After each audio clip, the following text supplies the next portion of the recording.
Okay, well, hello everybody. I'm here to take you for a lap of the Euro Speedway Lausitz in the Mercedes 190e Cosworth. Here we go, off the line, and we're off. A little bit of tramping from the axle there as we head down the straight past the grandstand.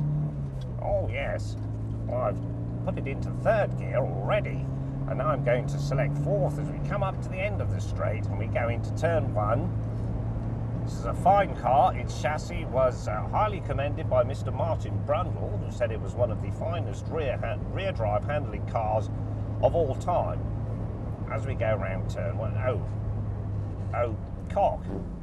As you can see, there are bollards on the circuit, which is not what I was expecting and must mean I've gone the wrong way. But there is a small shortcut. I will take it. It's very convenient. And work my way back round to the proper track where I should have gone left. This will affect my lap time obviously, but this isn't a racing lap, this is a demonstration. Here we go now, joining the correct circuit, and we're on to the turn. Oh, and the car has done a spin and it has stalled.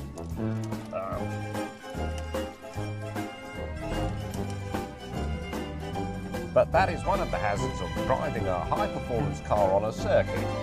Now, here we go, clipping the apex here of the first right-hander. I must say I'm not familiar with this circuit, I've never been around here before.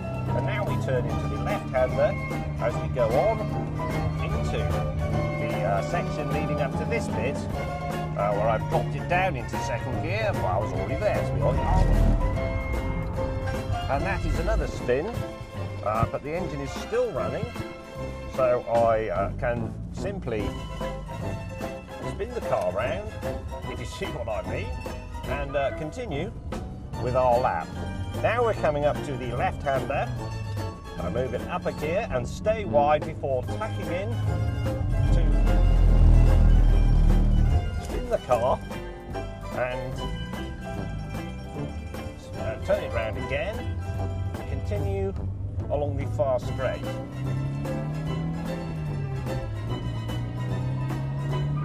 I'm slotting it into third gear and fourth. No, maybe that's third actually.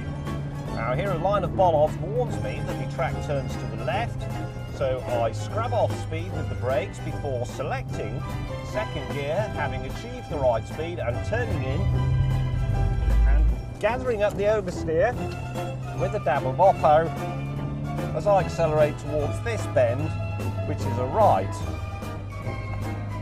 Feeding in the power and clipping the apex now, feeling the back end become a little swirly as we exit, and the car performs a spin, but fortunately ends up at the right direction, although with two wheels in the kitty litter.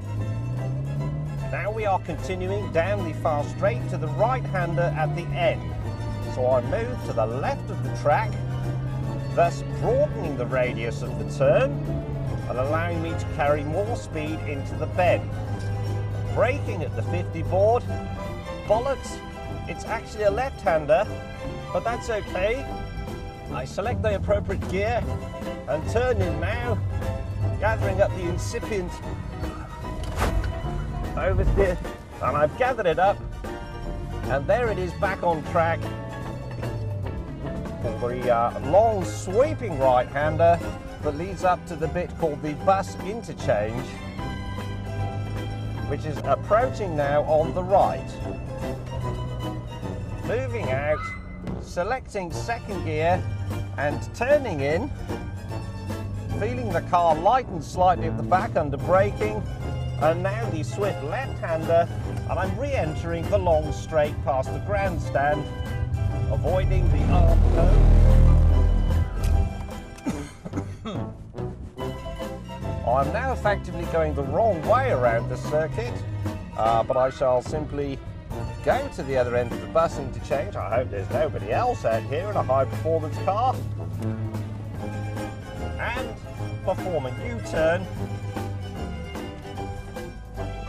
in second gear. The heater is on far too hot, as I'm warm enough, thank you, because of the stresses imposed upon the driver during a performance lap. And now I'm entering the curve leading to the straight, using all of the track, but avoiding the concrete wall to my right. And here you can see the speed climbing to 80 miles an hour, 85 miles an hour, and indeed 90 miles an hour. And now we are at 100 miles an hour, or the magic ton. And that completes our lap. I brake progressively, rather too late as it turns out, turn around the bollards in direct contravention of motorsport practice, fumbled for the gear and re-enter the pits the wrong direction. I hope you enjoyed that lap as much as I did.